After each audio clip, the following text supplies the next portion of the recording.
नमस्कार दोस्तों, मैं जेपी डांडिया आप सभी का आपके अपने YouTube channel dandiya electrical study पर एक बार फिर से स्वागत करता हूं। दोस्तों, आज की इस वीडियो में देखेंगे कि जो अपना पैरेलल ऑपरेशन ऑफ अल्टरनेटर का चल रहा है उस टॉपिक में एक विधि आप लोगों ने देखी, डार्क लैंप विधि। मैंने आपको बताया था कि अल्टरनेटर के पैरेलल ऑपरेशन के लिए या उसके सिंक्रोनाइजेशन के लिए आपको 4 विधियाँ मिलेंगी। सबसे पहले आपको 2 विधियाँ मिलेंगी, एक लैंप विधि मिलेगी, दूसरी सिंक्रोनस स्कोप विधि मिलेगी, जिसमें आप लोगों ने एक विधि में से डार्क लैंप विधि का अध्ययन किया और बारीकी से जानकारी प्राप्त की, जिससे कि आप लोगों के दिमाग में डार्क लैंप विधि के प्रति ऐसा कोई कन्फ्यूज न बचे और आपके मन में किसी प्रकार का कोई डाउट नहीं हो। तो आज उस विधि को पढ़ने के बाद आज देखेंगे कि ब्राइट लैंप विधि क्या होती है। मैंने आपको बताया था कि लैंप विधि में आपको 3 विधियाँ मिलेंगी, एक मिलेगी डार्क लैंप विधि, एक ब्राइट लैंप विधि और तीसरी मिलेगी आपको डार्क एंड ब्राइट लैंप विधि, जिसमें एक विधि का आप लोगों ने अध्ययन किया। और दोस्तों, अब जो विधियां पढ़ेंगे आज की वीडियो में देखेंगे डार्क एंड ब्राइट लैंप विधि क्या होती है और ब्राइट लैंप विधि क्या होती है। आपको ये बताऊंगा कि इन तीनों विधियों में से कौन सी विधि द बेस्ट होती है, सबसे अच्छी होती है, विश्वसनीय होती है, जिससे कि आप आसानी से पहचान कर सको कि इस 2 अल्टरनेटर का या 2 से 2 अधिक अल्टरनेटर का सिंक्रोनाइजेशन हो चुका है, मतलब तुल्यकालन हो चुका है। इसलिए उन दोनों विधियों को, कौन सी को, ब्राइट लैंप विधि और डार्क एंड ब्राइट लैंप विधि को संपूर्ण रूप से अध्ययन करने के लिए और बारीकी से जानकारी प्राप्त करने के लिए वीडियो को पूरा देखिए। अन्यथा इस डार्क एंड विधि में कुछ उटपटांग क्वेश्चन आपके सामने आने वाले हैं। कौन से में? डार्क एंड ब्राइट लैंप विधि में कुछ आपको कंफ्यूज वाले क्वेश्चन मिलेंगे, जहाँ के आप लोग, जैसे आपने डार्क पढ़ा था, डार्क लैंप विधि में क्या होता है, तो डार्क एंड ब्राइट में क्या होगा, कुछ आपको स्पेशल मिलेगा। इसलिए उन चीज़ों को जानने के लिए, उन तथ्यों के बारे में अध्ययन करने के लिए वीडियो को पूरा देखिए और अपने नोट्स में ऐड करते चले जाइए। तो आप देखते हैं सबसे पहले वो 2 लैंप विधि बचे हैं। कौन कौन सी? डार्क, एक तो बची है ब्राइट लैंप विधि। आपको मैंने बताया कि लैंप विधि कौन सी विधि थी? लैंप विधि थी। लैंप विधि में एक विधि आप लोगों ने देखी, कौन सी? डार्क लैंप विधि देखी, अप्रकाशित लैंप विधि देखी, डार्क लैंप ये देखी, डार्क लैंप मेथड। और दूसरी आप लोग जानते हो ये कौन सी थी? अप्रकाशित लैंप विधि, इसका अध्ययन कर लिया आप लोगों ने। और दूसरी अब मैंने आपको बताई थी ब्राइट लैंप विधि, दूसरी बताई थी ब्राइट लैंप मेथड, ये बताई थी आप लोगों को मैंने। और तीसरी बताई थी, याद होगा आप लोगों को, लिखा होगा डार्क एंड ब्राइट लैंप विधि, dark and bright lamp method, ये बताई थी आप लोगों को। अब इन तीनों में से द बेस्ट विधि कौन सी है? ये होती है डार्क एंड ब्राइट लैंप विधि, इन तीनों विधियों में से। और पूछा जाए इन तीनों को छोड़कर आपको सबसे विश्वसनीय विधि कौन सी लगी, जिसको आप, जिस विधि का अध्ययन करके, आप जिस विधि का प्रयोग करके आप ये बता सकते हो कि 2 या 2 से अधिक अल्टरनेटर का सिंक्रोनाइजेशन पूर्ण रूप से हो चुका है, कि आपको यहाँ किसी प्रकार की कोई त्रुटि नहीं मिलेगी, वो आएगी सिंक्रोनस स्कोप विधि। उसका अध्ययन इनके बाद में करवाएंगे। तो आज देखेंगे इन 2 का अध्ययन, ये दोनों विधियां कैसे होती हैं और किस प्रकार इन विधियों से किस प्रकार की जांच करके आप तुल्यकालन की पहचान कर सकते हो। तो अब दोनों विधियों से सबसे पहले विधि पर देखेंगे ब्राइट लैंप विधि क्या होती है, इसके बारे में अध्ययन करने वाले हैं आज। कौन सी का? ब्राइट लैंप विधि का। तो आज देखेंगे तुल्यकालन में ब्राइट लैंप मेथड, किसमें? 2 या 2 से अधिक अल्टरनेटर की तुल्यकालन के लिए, उसका पैरेलल ऑपरेशन के लिए। अभी आपको मैं पढ़ाऊंगा डायग्राम समेत। सबसे पहले डायग्राम देखेंगे और उसके बाद में उस डायग्राम से आप क्या जांच करोगे, किस जांच के आधार पर आप ये कह सकते हो कि 2 से अधिक अल्टरनेटर का तुल्यकालन हो चुका है या उसका पैरेलल ऑपरेशन की प्रक्रिया पूर्ण हो चुकी है, अब आप उस पर लोड दे सकते हैं। तो वो देखते हो। सबसे पहले आपको डायग्राम दिखाता हूँ मैं। देखो, एक आता है, ये बहुत ही बस बार। अब कहोगे सर बस बार क्या होती है? देखो, बस बार होती हैं, एक तो कंटिन्यूस बस बार होती है, एक अनंत बस बार होती है, और एक जो अपने मशीनों में जैसे पैनल बोर्ड होते हैं वहाँ बस बार होती है। तो ये बस बार का मतलब एक से अधिक लोड को स्थापित करना। जैसे आपको जैसे कोई बड़ी बड़ी कंपनी में जाके देखोगे तो वहाँ कुछ कॉपर की स्ट्रिप होती है, बहुत लंबी लंबी स्ट्रिप होती है। तो एक मोटर यहाँ लगाई, उसके लिए अलग से लाइन नहीं, बस उस बस बार में से 3 से कनेक्शन की, अगली मोटर यहाँ लगाई, फिर एक मोटर यहाँ लगाई, आगे वो होती है बस बार। जो मेन कनेक्शन होता है, जहाँ पे जिन मोटर को आप जिस लोड को संयोजित कर सकते हो, वह बस बार होती है। जैसे अपने यहाँ बड़े बड़े जनरेटर स्टेशन में देखते हैं, जब वहाँ पे 1 फीट ये लगा दिया, 1 फीट ये, जो 3 तार होते हैं बिल्कुल, वहाँ से 1 फीट ये लगाया, 1 फीट ये लगाया, तो वो क्या है? वो बस बार है। तो बस बार से आप इसका कनेक्शन कर सकते हो। तो मैं आपको डायग्राम से मैं दिखाता हूँ कि तीनों डायग्राम से मैं बस बार के आधार पर ये आपकी बस बार दिखाता हूँ आप लोगों को मैं। ये हुई आपकी बस बार। अब आप लोगों ने डार्क लैम्प विधि देखी थी, वहाँ पे लिखा था कि आपको 2 मशीन मिलेंगे आपको। एक मशीन होती है रनिंग मशीन, जो अल्टरनेटर पहले से चल रहा है और जो लोड से संयोजित है, लोड दे रहे हैं जिसको, उसकी बात कर रहे हैं। क्या है, देखो ये मशीन आपकी है रनिंग मशीन। ये कौन सी है, रनिंग मशीन है। अब ये तो आपको लिखा चुका हूं, रनिंग मशीन कौन सी है, जो अल्टरनेटर ऑलरेडी पहले से चल रहा है और जिसके ऊपर लोड संयोजित है, वो रनिंग मशीन होती है।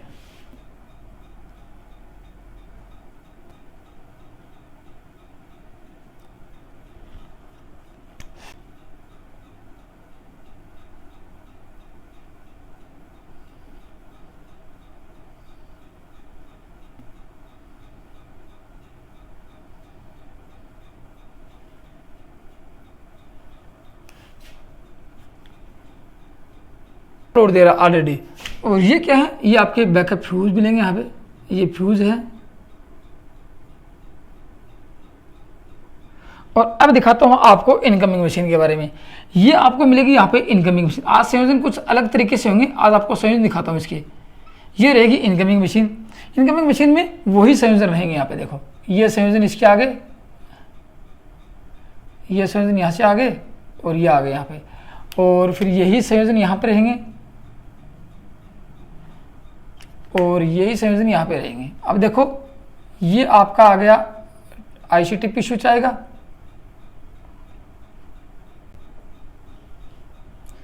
ये हो गया यहाँ पे। अब देखो इसके में क्या होगा,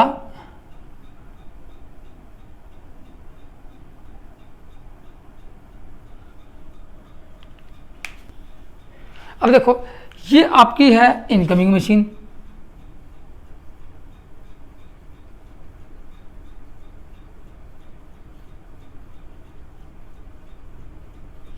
ये इनकमिंग मशीन है। ये आपका R, ये Y और ये B, और ये आपका लोड है, ये R, ये Y और ये B, 3 है यहाँ पे।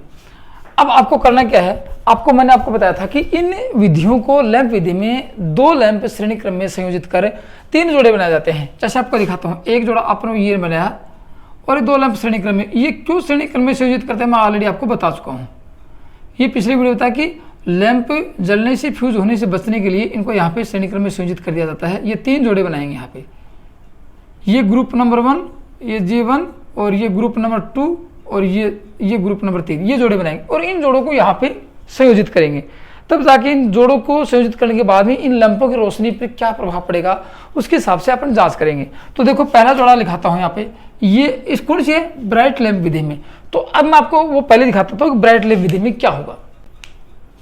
देखो इसमें सबसे पहले देखो ब्राइट लैंप विधि में होता क्या है। इसमें देखो इस विधि में गौर से सुनना, आपसे कुछ डार्क लैंप विधि से कुछ एक्स्ट्रा यहाँ पे कुछ अलग से संयोजन होंगे। इस विधि में प्रत्येक लैंप के जोड़े 3 जोड़े रहेंगे। तीनों जोड़ों को किस प्रकार संयोजित करेंगे वो देखो। इस विधि में प्रत्येक लैंप के जोड़े को रनिंग मशीन रनिंग मशीन व इनकमिंग मशीन के मध्य कहाँ पे जोड़ेंगे, रनिंग मशीन व इनकमिंग मशीन के सप्लाई के मध्य, अर्थात इनकमिंग मशीन का ICTP स्विच, इनकमिंग मशीन का ICTP स्विच मेन स्विच ये है। ये रनिंग मशीन का मेन स्विच है और ये इनकमिंग मशीन का मेन स्विच है। ICTP जिसको भी बोलते हैं, मैं आपको दिखा देता हूँ। ये इसका ICTP है, ये क्या है, ये ICTP है। किसका है, इनकमिंग मशीन का ICTP स्विच है। इनके मध्य की बात करते हैं। देखो यहाँ पे कहाँ जोड़ेंगे कि रनिंग मशीन और इनकमिंग मशीन के मध्य, सप्लाई के मध्य, या फिर रनिंग इनकमिंग मशीन के मेन स्विच के आर पार, और सूचना इनकमिंग मशीन के मेन स्विच के आर पार या ICTP के आर पार प्रत्येक जोड़े को किन्हीं 2 फेजों के मध्य संयोजित किया, किन्हीं भी 2 फेजों के मध्य संयोजित किया जाता है। समान फेज के नहीं, किन्हीं 2 फेजों के। काफी बार प्रश्न पूछा जाता है ब्राइट लैंप विधि में लैंप को कहाँ संयोजित किया जाता है, प्रत्येक लैंप के जोड़े को या प्रत्येक लैंप को किन्हीं 2 फेजों के मध्य संयोजित किया जाता है। तो ठीक है ना, तो क्या लिखेंगे यहाँ पे, फिर मैं आपको संयोजन करके दिखाऊंगा। प्रत्येक लैंप का जोड़ा, प्रत्येक लैंप का जोड़ा किन्हीं 2 फेजों के मध्य, 2 फेजों के मध्य संयोजित किया जाता है, संयोजित किया जाता। आपका पहला क्वेश्चन आता कि कहाँ संयोजित करेंगे। अब संयोजित करके दिखाता। देखो माना कि ये एक जोड़ा लेते हैं, ये देखो इसका ये आर फेज था, ये आर है, ये वाई है और ये बी है उसका ये आर है, ये वाई है और ये बी है। तो सेम उसका भी ये आर है, ये अपने को पता नहीं है, तो यहाँ लगा देंगे ये आर है, तो ये आर है, तो यहाँ आर नहीं लगाएंगे तो ये कहाँ लगाएंगे, ये आर का लिया जोड़ा और ये एक लैंप जोड़ा लिया और ये दूसरा लैंप जोड़ा लिया और ये वाई के मध्य लगा देते हैं। तो कहाँ लगाया, आर वाई के मध्य। याद रखना कहाँ लगाया इसको, आर वाई के मध्य, आर वाई के मध्य लगाया।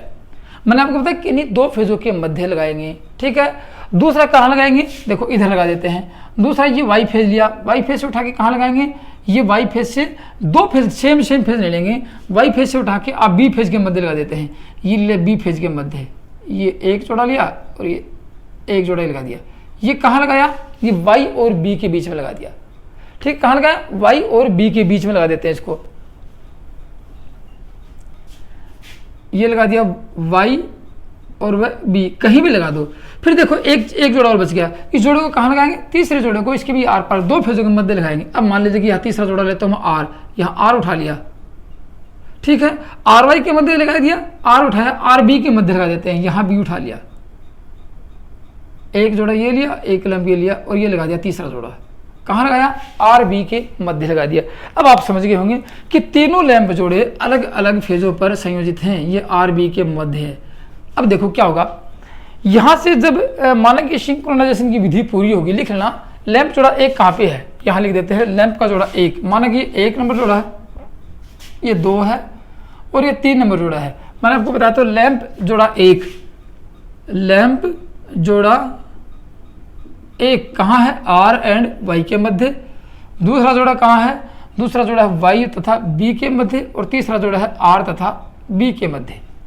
ऐसे लगा रखे हैं, आर तथा बी के मध्य लगा दिए। तीनों लैंप के जोड़े अलग अलग फेजों पर संयोजित हैं। अब देखो क्या होगा, आपके सामने यदि सिंक्रोनाइजेशन की विधि पूरी होती है, इनकी शर्तें पूरी होती हैं, तो कंडीशन क्या आएगी, तीनों की तीनों लैंप जोड़े पूर्ण रूप से प्रकाशित होंगे। यदि देखो, अब देखो इनकमिंग मशीन के ICTP, इनकमिंग मशीन का ICTP मेन स्विच, अर्थात मेन स्विच ऑन करने से पहले, आप इसको ऑन करोगे लोड देखो, ऑन करने से पहले ये तीनों लैंप के जोड़े पूर्ण रूप से प्रकाशित हो जाते हैं, तो तुल्य कारण पूर्ण हो जाता है और ICTP को ऑन कर दिया जाता है। ये कंडीशन आती है। अब इसकी जांच कैसे करेंगे कि तीनों में कंडीशन क्या है, पूर्ण रूप से प्रकाशित नहीं हुए हैं। मान लें कि आपकी तुल्यकालन की शर्त पूरी नहीं हुई है और तुल्यकालन पूर्ण नहीं हुआ है, तो इन लैंपों की कंडीशन क्या होगी, यही आपसे पूछा जाता है। तो सबसे विश्वसनीय विधि आपको जो सामने आएगी वो तो होती है सिंक्रोनोस्कोप। उससे पहले डार्क लैंप विधि और डार्क एंड ब्राइट लैंप विधि और ये ब्राइट लैंप विधि, तीनों में से पूर्ण रूप से अधिक विश्वसनीय विधि कौन सी है, तो डार्क एंड ब्राइट आती है। तो सबसे अधिक क्वेश्चन पूछे जाएंगे आपसे, या तो डार्क के पूछे जाएंगे, फिर डार्क एंड ब्राइट के पूछे जाएंगे। इस विधि में प्रश्न भी कुछ कम आते हैं। तो अब कंडीशन क्या रहेगी, वो कंडीशन बताता हूँ। तो लिख लेना, इनका तुल्य कारण पूर्ण होता है तो तीनों लैंप जोड़े, तीनों लैंप जोड़े पूर्ण रूप से प्रकाशित होते हैं, मतलब जलने लग जाते हैं, जलते हैं, हो जाते हैं, होते हैं, लिख लो होते हैं, पूर्ण रूप से प्रकाशित होते हैं। तो क्या कहेंगे कि इनका तुल्यकालन कंप्लीट हो चुका है। अब देखो यहाँ पे इनकी जांच करने के लिए, इनकी जांच करने क्या देखेंगे, मान लीजिए कि आप सपोज कीजिए आपके सामने कंडीशन क्या क्या कंडीशन आ सकती हैं। यदि इनका तुल्यकालन नहीं है तो कंडीशन क्या आएंगे, लैंप जोड़े जलते बुझते हैं, तीनों के लैंप के जोड़े जलेंगे बुझेंगे, जलेंगे बुझेंगे, जलते बुझते रहते हैं। याद रखना, तीनों लैंप जोड़े या तो पूर्ण रूप से जलेंगे नहीं, तीनों लैंप जोड़े नहीं जलेंगे, फिर यदि जलते हैं तो जलते बुझते रहते हैं, या फिर ऐसे कोई धीमे जलेंगे। यदि तीनों लैंप जोड़े पूर्ण रूप से प्रकाश जल जाएंगे तो मान लें कि आपकी कंडीशन, आपकी शर्तें तीनों पूरी हो चुकी हैं। जो आपको मैंने 3 शर्त लिखा थी वो तीनों की तीनों पूर्ण हो चुके हैं। यदि वो तीनों की पूर्ण नहीं होती है तो कंडीशन क्या आएगी आपके सामने, पहली कंडीशन ये आ सकती है कि तीनों लैंप जोड़े जलते बुझते रहेंगे, तीनों लैंप जोड़े जलते बुझते रहेंगे। तो फिर कंडीशन क्या हो सकती है, तो देखो क्या हो सकता है। कंडीशन ये होती है कि इसकी और इसकी, रनिंग मशीन की और इनकमिंग मशीन की फ्रीक्वेंसी समान नहीं है, फ्रीक्वेंसी में अंतर है, तो तीनों लैंप जोड़े जलते बुझते रहेंगे। लिख लेना, तीनों लैंप जोड़े यदि जलते बुझते हैं तो इनकी फ्रीक्वेंसी समान नहीं है, तो फिर फ्रीक्वेंसी को कैसे कम करें, इसकी फ्रीक्वेंसी को कम करें या इसकी फ्रीक्वेंसी को कम करें। तो देखो मैंने आपको बताया था कि ये रनिंग मशीन है, इसके साथ कोई भी परिवर्तन नहीं किया जाएगा, क्योंकि इनकमिंग मशीन से रनिंग मशीन की शर्त पूरी करवानी है। तो इनकमिंग मशीन को ही सब कुछ जो छेड़छाड़ किए जाते हैं वो करते हैं। तो अब आप ये बता सकते हो, ये जान चुके हो कि यदि फ्रीक्वेंसी में अंतर है तो इनकमिंग मशीन की फ्रीक्वेंसी को अपन कम ज़्यादा करेंगे। तो फ्रीक्वेंसी को कम ज़्यादा करने के लिए क्या करेंगे, ये लोग आप अच्छी तरह जानते हो कि एफ बराबर होता है PN/120। अब माना कि इसकी फ्रीक्वेंसी कम है या ज़्यादा है, आपको कम है तो कुछ अधिक करनी है, अधिक है तो कुछ कम करनी है। तो देखो इसमें पोलों की संख्या में परिवर्तन कर नहीं सकते, तो n आता है। गति को आप समायोजित करके फ्रीक्वेंसी को समायोजित कर सकते हो। तो कह सकते हैं इसके लिए क्या करेंगे, इनकमिंग मशीन की, क्योंकि इसको चलाता कौन है, प्राइम मूवर चलाता है, इसकी गति कौन कंट्रोल करता है, प्राइम मूवर के द्वारा, प्रधान चालक के द्वारा करते हैं। तो ये कह सकते हैं यदि तीनों लैंप के जोड़े एक साथ जलते बुझते नहीं या जलते बुझते रहते हैं तो कह सकते हैं इनकमिंग मशीन के प्राइम मूवर की सहायता से गति को समायोजित, इनकमिंग मशीन की गति को समायोजित किया जाता है, जिससे कि फ्रीक्वेंसी आपकी मैच हो जाए और दोनों अल्टरनेटर की फ्रीक्वेंसी समान हो जाती है। तो ये कंडीशन पूरी हो जाती है, आपकी ये कंडीशन नहीं आएगी, एक कंडीशन ही आएगी। फिर कहते हैं कि लैंप जोड़े जलते नहीं हैं, पहले जलते थे लेकिन अब क्या है, बुझ जाते हैं। लैंप जोड़े नहीं जलेंगे तो दूसरी कंडीशन आ सकती है कि लैंप के जोड़े जलते नहीं हैं। तो उसका कारण देखो, आपसे पूछा जाएगा कि यदि ब्राइट लैंप विधि में लैंप जोड़े नहीं जलते हैं तो क्या कारण हो सकता है। तो दोनों अल्टरनेटर के फेज सीक्वेंस में अंतर है। फेज सीक्वेंस कैसे देखो, यदि फेज सीक्वेंस माना कि ये आर है, ये भी आर है, ये भी आर है, और यहाँ आर चला गया, यहाँ आर चला गया, तो बी ऑलरेडी पहले ही है, यहाँ आर चला गया, ये भी आर था, तो क्या होगा, ये लैंप देखो यहाँ यदि आर आ, ये उठा के आ गया तो ये आर इधर चला गया, आर पहले से ही है यहाँ पे, ठीक है ना, तो ये वाई इधर आ जाएगा, तो ये आर इधर आ जाएगा, तो क्या होगी, ये लैंप जो है समान फेज में लग जाएंगे। जैसे यहाँ आर आया और ये भी आर आ रहा है इसका, और ये भी आर है, यहाँ मैं लैंप लगा देता हूँ तो क्या लैंप जलेंगे, नहीं जलेंगे, क्योंकि समान फेज में जलने वाले नहीं हैं। तो कह सकते हैं कि तीनों लैंप के जोड़े बुझ जाते हैं या जलते नहीं हैं। तो दोनों अल्टरनेटर का फेज सीक्वेंस, जिसको बोलते हैं कला अनुक्रम, समान नहीं है, दोनों में अंतर है। तो आप अब ये जान चुके हो कि फेज कला अनुक्रम या फेज सीक्वेंस अलग अलग है या समान नहीं है या अंतर है। तो उसको कैसे पूरा कर सकते हैं, ये आप लोग जानते हो कि किन्हीं दो फेजों को आपस में बदल दिया जाता है। किनके दो फेजों को, रनिंग मशीन के दो फेजों को बदलें या इनकमिंग मशीन के, तो आपको पता है इसको तो कुछ परिवर्तन करना नहीं है, ये तो ऑलरेडी पहले से लोड दे रहा है।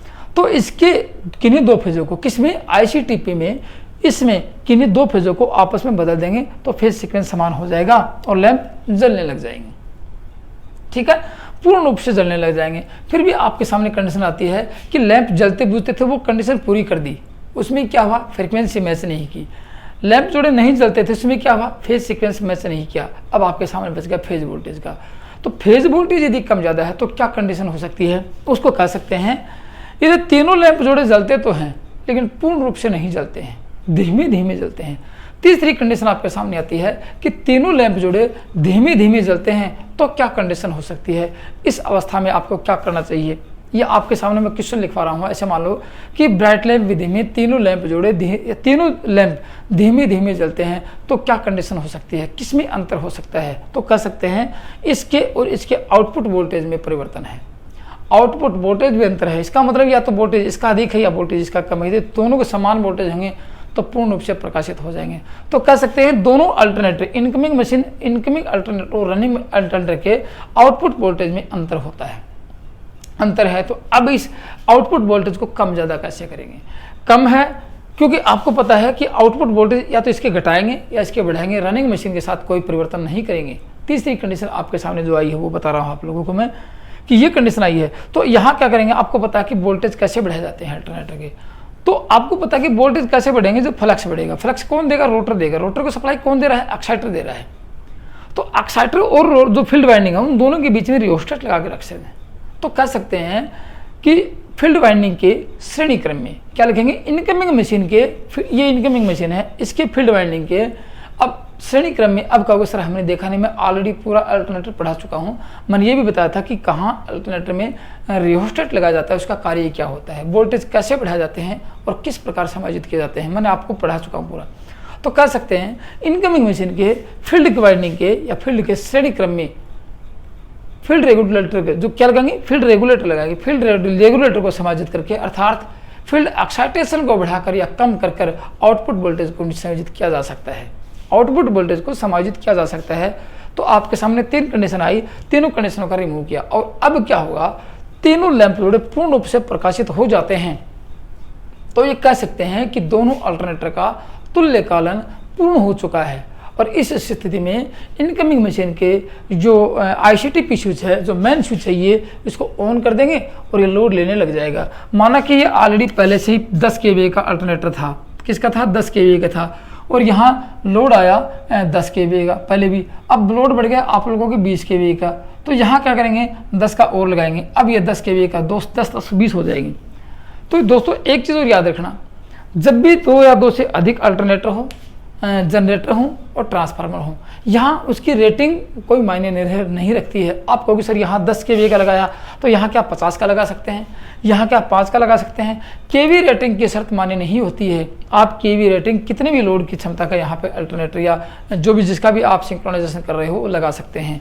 तो यहाँ 5 का भी लगा सकते हैं, 2 का लगा सकते हैं, 1 का लगा सकते हैं, 50 का भी लगा सकते हैं। वो कोई मतलब कि एक निर्धारित शर्त नहीं होती है और ये इसका भी कोई एक महत्व नहीं होता है। आप अपनी मर्जी से कितना भी लगा सकते हो, लेकिन दोनों का सिंक्रोनाइजेशन अनिवार्य है, अन्यथा ये लोड नहीं ले पाएगा। तो ये तो था आपका ब्राइट लैम्प विधि। अब देखो डार्क लैम्प विधि पढ़ी और ब्राइट लैम्प विधि पढ़ी, दोनों को एक साथ समायोजित करेंगे। फिर आपको दिखाता हूँ कि दोनों को एक साथ समायोजित करने पर आपको किस प्रकार की जो कंडीशन नजर आएगी और कैसे इनका तुल्यकालन कर सकते हैं। आपको दिखाता हूँ तीसरी विधि, कौन सी, डार्क एंड ब्राइट लैम्प विधि। अब देखो तीसरी विधि दिखाता हूँ आपको को, डायग्राम तो बना ही हुआ है, नाम लिख देता हूं और फिर की जो कंडीशन आपको दिखाऊंगा। जो सबसे पहले क्वेश्चन ये पूछे जाते हैं आप लोगों से, विधि का नाम होगा, डार्क लैम्प विधि होगी, ब्राइट हो गया। डार्क एंड ब्राइट लैम्प विधि में जो लैंप संयोजित किए जाते हैं लैंप विधि में, उनको कहाँ संयोजित किया जाता है और संयोजित करने के बाद उनकी कंडीशन क्या होगी, वो बाद के प्रश्न पूछे जाते हैं। तो अब देखते हैं dark and bright lamp Vidhi, dark and bright lamp method, ये देखते हैं। अब इसको हिंदी में क्या कह सकते हैं, वो तो पूर्ण रूप से प्रकाशित विधि थी, यहाँ लिखेंगे अप्रकाशित व प्रकाशित, क्या लिखेंगे, प्रकाशित लैंप विधि, ये देखेंगे आज, इसका अध्ययन करेंगे। अब देखो इसमें होगा क्या, किस प्रकार इन लैंपों को संयोजित किया जाएगा। काफी बार प्रश्न पूछे गए हैं, यही प्रश्न काफी बार पूछे गए हैं कि लैंपों को कहाँ संयोजित किया जाता है। तीनों विधि में बताया मैंने आपको, डार्क लैंप विधि में समान फेज पर होंगे और ब्राइट लैंप विधि में असमान फेज पर होंगे। तो यहाँ कैसे होंगे, अब दोनों, इसमें क्या होगा, इस विधि में दोनों विधियां समायोजित होंगी। यहाँ कुछ समान फेज पे होंगी और कुछ असमान पे होंगी। तो देखो यहाँ क्या होगा, 3 लैंप के जोड़े हैं, तीनों लैंप को जोड़ोगे, मैं आपको संयोजित करके दिखाता हूँ, फिर आप लोगों को अच्छी तरह समझ में आ जाएगा और फिर आपको तीनों की कंडीशन बताता हूँ क्या कंडीशन होगी। देखो ठीक है ना, मैं आपको दिखा देता हूँ संयोजित करके। यहाँ पे देखो आपके पता कि लैंप जोड़े कितने रहेंगे, 3 लैंप के जोड़े रहेंगे आपके सामने। यहाँ पे कितने जोड़े, 3 लैंप के जोड़े रहेंगे, तीनों को संयोजित करेंगे। अब दिखाता हूँ कैसे इनको संयोजित करेंगे। देखो ये कुछ मिट गया था यहाँ पे, यही है देखो यहाँ पे। अब इसकी कंडीशन क्या रहेगी आपको दिखाता हूँ। देखो मैं यहाँ पे ये एक लैंप का जोड़ा, गौर से सुनना, एक लैंप का जोड़ा समान फेज पे स्थापित करेंगे। कहाँ पे, आर आर पे कर देते, आर आर फेज पे कर देते हैं, वाई वाई फेज पे कर देते हैं, या फिर बी बी फेज पे कर देते हैं, जैसे भी आपकी मर्जी हो। ये कह सकते हैं कि इस विधि में एक लैंप जोड़ा इनकमिंग मशीन व इनकमिंग मशीन की, मान लो, या इनकमिंग मशीन और रनिंग मशीन के आर पार, या कह सकते हैं इनकमिंग मशीन के ICTP के आर पार। कहाँ रखेंगे, इनकमिंग मशीन के ICTP या मेन स्विच के आर पार समान फेज पर या समान फेज के मध्य स्थापित करेंगे, मध्य संयोजित करेंगे। अब समान फेज मान लीजिए कि मैं यहाँ पे, ये आर फेज है, ये आर है यहाँ पे और ये आर है, मैं आर आर फेज पे संयोजित कर देता हूँ। बस एक कंडीशन बताता हूँ, फिर दूसरी कंडीशन बताऊँगा। ये कहाँ लगाया आप लोगों ने, समान फेज पे लगाया है। तो कर सकते हैं इस विधि में एक लैंप जोड़ा इनकमिंग मशीन के ICTP के आर पार समान फेज पर संयोजित करेंगे। फिर आपके सामने बच गए लैंप जोड़े दो। दोनों लैंप के जोड़ों को कहाँ संयोजित करेंगे? दोनों लैंप के जोड़ों को दो फेज जो बच चुके हैं ऑलरेडी, इन दोनों फेजों में असमान फेज पर संयोजित करेंगे। ठीक है, असमान फेज पे कैसे? देखो, जैसे मैंने यहाँ पे वाई फेज ले लिया और यहाँ पे ले लिया मैंने बी फेज। कैसे लिया? बी फेज, ये वाई फेज, ये बी फेज। तो कह सकते हैं एक लैंप का जोड़ा ये लिया और एक लैंप का जोड़ा ये लिया और ये लगा दिया मैंने। कहाँ पे लगाया? वाई एंड बी के बीच लगाया मैंने आपको। और ये कहाँ पे था? ये आर एंड आर के बीच है। समझ गए मेरी बात को? तीसरा लैंप का जोड़ा कहाँ संयोजित करेंगे? ये वाई बी के बीच है तो ये बी वाई के बीच लगा देंगे। ये लगाएंगे बी के, ये बी फेज है, ये बी फेज लिया, बी से वाई के बीच। ये कहाँ लगाया? बी से वाई के बीच, क्योंकि ये असमान फेज पे लगाना है। ये बी से वाई के बीच लगाया है। ये लैंप जोड़ा 1 था, ये 2 था और ये 3 था, 3 ही जोड़े लगाए हैं। ये कौन सी विधि होगी? ये आप लोगों की होगी डार्क एंड ब्राइट लैंप विधि। डार्क लैंप विधि में क्या था कि लैंप जोड़े समान फेज पर होंगे। ब्राइट लैंप विधि में क्या था कि जोड़े असमान फेज पे होंगे लैंप जोड़े। तो यहाँ समान फेज पे भी है और असमान फेज पे भी है। तो याद रखना, एक लैंप का जोड़ा एक समान फेज पर संयोजित होगा, बाकी दोनों लैंप के जोड़े अलग अलग फेज पर, अलग अलग फेजों पर संयोजित होंगे। समझ गए मेरी बात को? तो यही आपसे काफ़ी बार एग्जाम में पूछा जाएगा कि अल्टरनेटर के सिंक्रोनाइजेशन सिस्टम में डार्क एंड ब्राइट लैंप विधि में लैंप कहाँ संयोजित किए जाते हैं। तो आपको दो जोड़े तो असमान फेज पे रहेंगे और एक लैंप समान फेज पे रहेगा। अब कंडीशन क्या होगी, उस कंडीशन के बारे में देखते हैं। तो मैं यहाँ लिख देता हूँ कि इस विधि में क्या होगा। देखो, एक लैंप जोड़ा, याद रखा, एक लैंप जोड़ा समान फेज पर,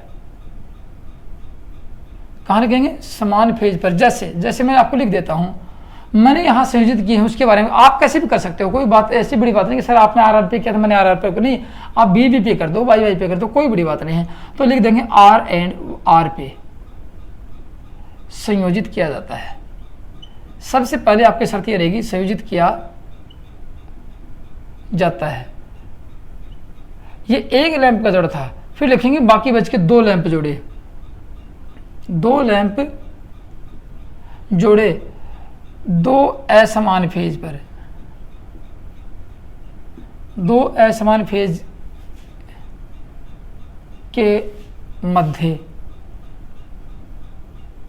जैसे लिख देता हूं मैं, जैसे मैंने यहां संयोजित किया है y एंड b और ये b एंड y के मध्य, ये लिख दिया मैंने,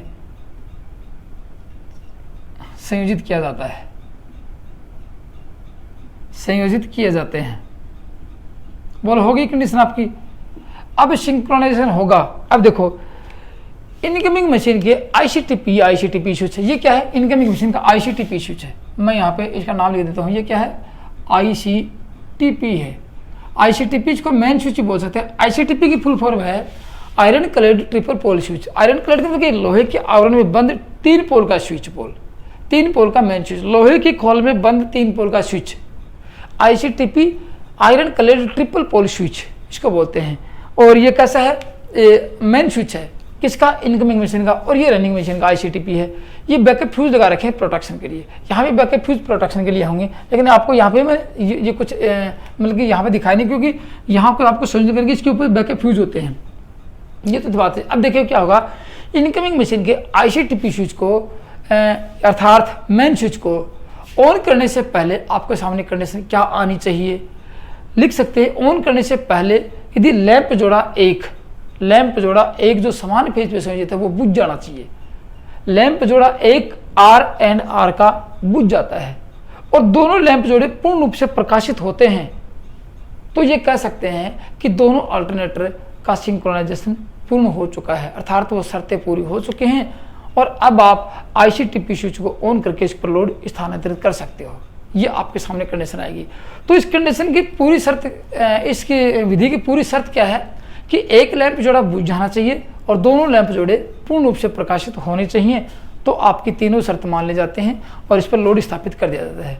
तो अब जांच कैसे करेंगे? आपके सामने कौन कौन सी कंडीशन आ सकते हैं एग्जाम में पूछने वाली या आपके सामने प्रैक्टिकल रूप से होने वाली, वो कंडीशन कौन सी होंगी? अब तीनों की जांच करते हैं यहाँ पे। यहाँ पे इन तीनों लैंप जोड़ों की जांच करेंगे। जांच कैसे करेंगे? रोशनी के आधार पर करेंगे, प्रकाशित अप्रकाशित होने के आधार पर करेंगे। तब आपको समझ में आएगा कि एग्जाम में कौन कौन से प्रश्न पूछे जाते हैं। देखो अब क्या लिखेंगे? तुल्यकालन की जांच लिखेंगे। तुल्यकालन की जांच कैसे करेंगे? सिंक्रोनाइजेशन की जांच कैसे करेंगे कि इन लैंपों की रोशनी का तुल्यकालन की जांच में आप क्या क्या जांच करोगे, क्या क्या टेस्ट करोगे यहाँ पे आप लोग। तो तीनों लैंप के जोड़ों को टेस्टिंग करनी है। तो देखो पहली कंडीशन क्या आपके सामने आ सकती है, यदि लैंप जोड़ा YB और लैंप जोड़ा YB अधिक प्रकाश देगा और लैंप जोड़ा BY कम प्रकाश देगा। गौर से सुनना, ये क्या करेगा? ये अधिक जलेगा, अधिक जलेगा और ये कम जलेगा। कौन सा? Y एंड B और ये B एंड Y। और ये जोड़ा जो RR है, RR का जोड़ा है, जो समान फेज का जोड़ा है, वो अधिक जलने लग जाएगा, अधिक जलेगा। तो कंडीशन क्या आ सकती है? ठीक है ना? तो यहां क्या लिख सकते हैं? पहली कंडीशन आपके सामने YB अधिक, YB अधिक तथा BY कम जलेगा, जलेंगे। और RR जोड़ा, RR जोड़ा लैंप नंबर 1 का जोड़ा अधिक जलता है। तो क्या कंडीशन हो सकती है? तो आपके सामने क्या कंडीशन आएगी? इसका मतलब ये कर सकते हैं, कंडीशन देखो, ये अधिक जलेगा, ये कम जलेगा, तो इसकी स्पीड कम है। इसकी स्पीड किसका है? इस इनकमिंग मशीन के जो अल्टरनेटर है उसकी स्पीड कम है। तो कम है तो फ्रीक्वेंसी भी कम होगी। तो कह सकते हैं किसकी? इनकमिंग मशीन की। किसकी? इनकमिंग मशीन की गति कम है, अर्थात फ्रीक्वेंसी कम है, फ्रीक्वेंसी कम है, इसकी फ्रीक्वेंसी कम होगी। तो क्या कर सकते हैं? अब आपको पता है फ्रीक्वेंसी कैसे बढ़ाएंगे? इसकी गति बढ़ाकर बढ़ाएंगे। तो यहाँ इसके बराबर में प्राइमर, इसको चलाने वाला प्राइमर होगा, प्राइमर की गति को बढ़ाएंगे तो इसकी फ्रीक्वेंसी बढ़ेगी। अब फ्रीक्वेंसी बढ़ेगी तो दोनों लैंप जोड़े समान रूप से प्रकाशित हो जाएंगे और ये धीरे धीरे कम होता चला जाएगा। गौर से सुना, ये पूर्ण रूप से प्रकाशित हो जाएंगे और ये धीरे धीरे कम हो जाएगा। लेकिन जब इससे उल्टी कंडीशन होगी, तो फ्रीक्वेंसी कम थी, क्या है इस कंडीशन में? क्या है? इसकी एफ कम है, इस स्थिति में इसकी एफ कम है। लेकिन यदि इसके विपरीत कर दिया जाए तो कंडीशन क्या आ सकती है? देखो यहां लिख सकते हैं YB कम और BY अधिक। उससे उल्टा करेंगे, YB कम और BY अधिक और RR जोड़ा कम जलता है। तो क्या कंडीशन आएगी? दूसरी कंडीशन आपको लिखा रहा हूं यहां पे। तो कंडीशन क्या आ सकती है? इसकी स्पीड अधिक है, किसकी? इसकी N अधिक है तो फ्रीक्वेंसी भी अधिक रहेगी, इसकी फ्रीक्वेंसी अधिक रहेगी। गौर से सुनना, तो क्या कर सकते हैं? इसकी गति को कम करेंगे। इनकमिंग मशीन के प्राइमर की गति को कम करके आप लोग क्या कर सकते हो? आप लोग इसकी गति को कम करके फ्रीक्वेंसी कम कर सकते हैं। और कितनी कम करेंगे? जब ये दोनों जोड़े पूर्ण रूप से प्रकाशित होंगे और ये बुझ जाएगा, वहां तक कम करेंगे। तो आपके सामने एक कंडीशन पूरी हो चुकी है। लेकिन ये कंडीशन आप लोगों ने पूरी की, लेकिन दूसरी स्थिति उत्पन्न होगी। अब दूसरी स्थिति क्या है? देखो लैंप जोड़ा आपके सामने, दो जोड़े असमान फेज पे संयोजित हैं, एक जोड़ा समान फेज पे है। तो इसकी बात करेंगे। देखो ये तो मान लीजिए ये दोनों जोड़ों की बात करें, दोनों जोड़ों में क्या होगा? एक साथ नहीं जलते बुझते, कभी ये जलता है, कभी ये जलता है, कभी ये जलता है, कभी ये जलता है, कि लैंप जोड़े एक साथ नहीं जलते बुझते हैं। कंडीशन आपके सामने आती है। तो क्या कंडीशन हो सकती है? तीसरी कंडीशन आती है लैंप जोड़े। लैंप जोड़े कौन कौन से बताता हूं आपको। लैंप जोड़े ये तो बुझ ही जाएगा, यही प्रकाशित होंगे। तो लिख सकते हैं YB एंड BY एक साथ जलते बुझते नहीं हैं। तो क्या कंडीशन आ सकती है? तो भी आपको देखो ऐसी यदि स्थिति उत्पन्न होती है, आपके सामने ऐसा क्वेश्चन एग्जाम में आता है, तो क्या कहेंगे? दोनों के अल्टरनेटर के फेज सीक्वेंस समान नहीं है। याद रखना, दोनों अल्टरनेटर के फेज सीक्वेंस क्या है? समान नहीं है। तो अब क्या इसके फेज सीक्वेंस को बदलें या इसके फेज सीक्वेंस को बदलें? मैंने आपको बताया कि इसके साथ कोई छेड़खानी नहीं करनी है, इसके साथ करेंगे, किसके? इनकमिंग मशीन के। अब फेज सीक्वेंस बदलने क्या करेंगे? इनकमिंग मशीन के किन्हीं दो फेजों को आपस में बदल दिया जाता है। क्या लिखेंगे? पहले तो लिखेंगे ऐसी स्थिति में फेज सीक्वेंस, फेज या कला अनुक्रम, कला अनुक्रम में अंतर है। तो क्या करेंगे? इनकमिंग मशीन के किन्हीं दो फेजों को कैसे? इसको यहाँ ले सकते हैं और इसको यहाँ ले सकते हैं। यदि ये नहीं करते हैं तो इसको यहाँ ले लो और इसको यहाँ ले लो, आपकी मर्जी है। किन्हीं दो फेजों को लिख सकते हैं, इनकमिंग मशीन के किन्हीं दो फेजों को आपस में बदल दिया जाता है। देखो यहाँ तक तो फेज किसके हैं? यहाँ तक रनिंग मशीन के हैं। बदलने किसके हैं? इनकमिंग मशीन के। इनकमिंग मशीन यहाँ तक है, इसके ऊपर तो क्या आएगी? रनिंग मशीन आ जाएगी। तो यहीं से इनको फेज को बदलने वाले हैं। तो इनकमिंग मशीन के किन्हीं दो फेजों को आपस में बदल दिया जाता है तो फेज सीक्वेंस सही हो जाते हैं और आपकी ये शर्त पूरी हो जाती है। दो शर्त पूरी हुई आपकी, फ्रीक्वेंसी की हुई और फेज सीक्वेंस की हुई। अब देखो क्या होता है, वोल्टेज गिर रह चुकी है तो कह सकते हैं ये लैंप का जोड़ा माना कि ऑलरेडी बुझ चुका है या फिर कुछ रोशनी है अपने को दिखाई नहीं देती है। दोनों लैंप जोड़े कौन से? ये लैंप जोड़े कौन कौन से? दोनों लैंप जोड़े, ये इसकी बात करता हूँ। दोनों लैंप जोड़े कौन कौन से रहेंगे आपके सामने? एक लैंप जोड़ा रहेगा Y एंड B और दूसरा रहेगा B एंड Y। दोनों लैंप जोड़े की बात करता हूँ। कम जलते हैं, क्या लिखेंगे? कम जलते हैं। ये कम जलते हैं तो क्या हो सकता है? तो देखो ये इनकमिंग मशीन में यहाँ लिख देता हूँ, इनकमिंग।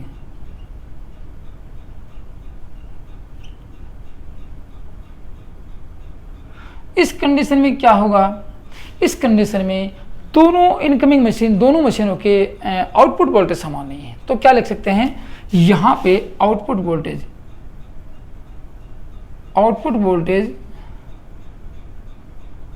समान नहीं है या दोनों आउटपुट वोल्टेज में अंतर है, समान नहीं है। तो अब वोल्टेज को कंट्रोल कैसे करेंगे? आपको पता है वोल्टेज किससे कंट्रोल होते हैं? गति बढ़ाएंगे तो फ्रीक्वेंसी बढ़ेगी और गति घटाएंगे तो फ्रीक्वेंसी घटेगी। तो वोल्टेज को कंट्रोल कैसे करवाएं?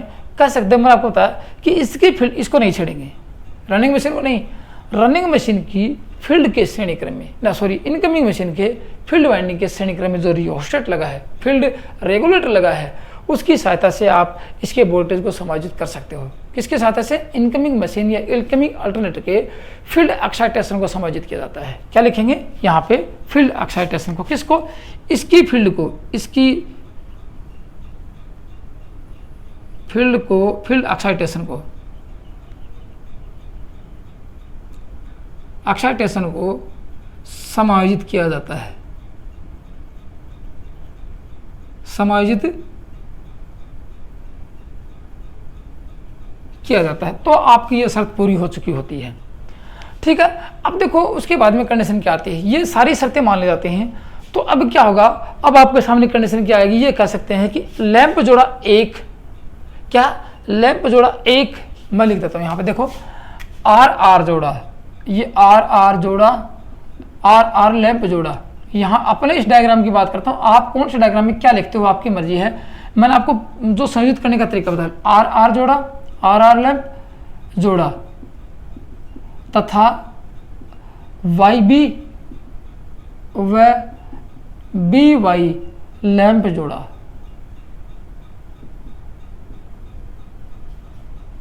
जोड़े की बात करें, लैंप जोड़ा, इसकी बात करेंगे तो ये देखो ये आता है ना, ये आर आर लैंप जोड़ा, इसकी बात करते ये लैंप जोड़ा तो बुझ जाता है। क्या लगे? बुझ या अप्रकाशित होता है। और ये दोनों जोड़े प्रकाशित होते हैं, पूर्ण रूप से प्रकाशित होते हैं। तो क्या होगा? दोनों का सिंक्रोनाइजेशन हो चुका होता है, दोनों की शर्त बराबर हो चुकी होते हैं। इस कंडीशन में क्या कर सकते हैं? इस कंडीशन में इनकमिंग मशीन के आईसीटीपी स्विच को ऑन किया जाता है और लोड शेयर कर दिया जाता है। अब देखो बात आ गई, आपके सामने तीन विधियां पढ़ी आप लोगों ने, एक डार्क लैंप विधि, एक ब्राइट लैंप विधि में। इसमें दोनों विश्वसनीय विधि क्यों नहीं है? क्योंकि डार्क लैंप विधि में पूर्ण रूप से आप उसकी बुझने की पहचान नहीं कर सकते और ब्राइट लैंप विधि में ये नहीं कर सकते कितना प्रकाशित होना है और कितना हुआ है, क्योंकि आपकी आंखें वहीं धोखा खा जाएंगी। लेकिन यहाँ पे ये कर सकते हैं कि ये लैंप का जोड़ा बुझ जाना चाहिए ये और ये दोनों जल जाना चाहिए, पूर्ण रूप से प्रकाशित हो। तो ये कह सकते हैं कि दोनों कंडीशन अलग अलग हैं। तो तीनों विधियों में से कौन सी, लैंप मेथड में, लैंप विधि में, तीनों विधियों में से कौन सी विधि अधिक विश्वसनीय है? तो डार्क एंड ब्राइट लैंप विधि का अधिक प्रयोग किया जाता है। इस विधि से ही दोनों का सिंक्रोनाइजेशन की पहचान की जाती है। उनसे भी कर सकते हैं, लेकिन ये अधिक विश्वसनीय होने के कारण यहाँ इसका अधिक प्रयोग। और यदि आपके सामने परीक्षा में प्रश्न भी आ चुका है, लैंप विधि में कौन सी लैंप विधि का अधिक प्रयोग करता है और कौन सी अधिक कामगार सिद्ध होती है, कौन सी विश्वसनीय विधि होती है? तो डार्क एंड ब्राइट लैंप विधि ही होती है। दोनों विधियों का प्रयोग कम करते हैं। यदि तीनों में से बात की जाए, डार्क एंड ब्राइट में से बात की जाए, तो ब्राइट लैंप विधि का प्रयोग अधिक किया जाता है। ठीक है, ये तो थी। अब इससे तीनों में से विश्वसनीय विधि कौन सी है वो पढ़ेंगे अगली वीडियो में। सिंक्रोनोस्कोप विधि क्या होती है? वो एक परिपूर्ण रूप से परिपूर्ण विधि है जिसके ऊपर कोई शक नहीं किया जा सकता कि इसमें कुछ त्रुटि हो सकती है। यहाँ भी कुछ त्रुटियाँ उत्पन्न ले सकती हैं, ठीक है ना, लेकिन वहाँ कोई त्रुटियाँ नहीं होंगी। तो अगली वीडियो देखेंगे। दोस्तों आज की वीडियो में इतना ही था। वीडियो कैसा लगा? इस वीडियो के प्रति आपके मन में जो विचार व्यक्त हुए या आपको आपके समझ में नहीं आया या कुछ आपके डाउट रह गए, तो आप कमेंट्स में जरूर लिखना कि सर आपने ये बताया नहीं, हमारे कुछ डाउट रहे हैं। तो मैं अगले वीडियो में या इससे अगले वीडियो में आपके कमेंट्स के जवाब देकर आपको डाउट दूर करूँगा और कुछ अच्छा करने की कोशिश करूँगा। तो दोस्तों आज की वीडियो में इतना था। थैंक यू, धन्यवाद।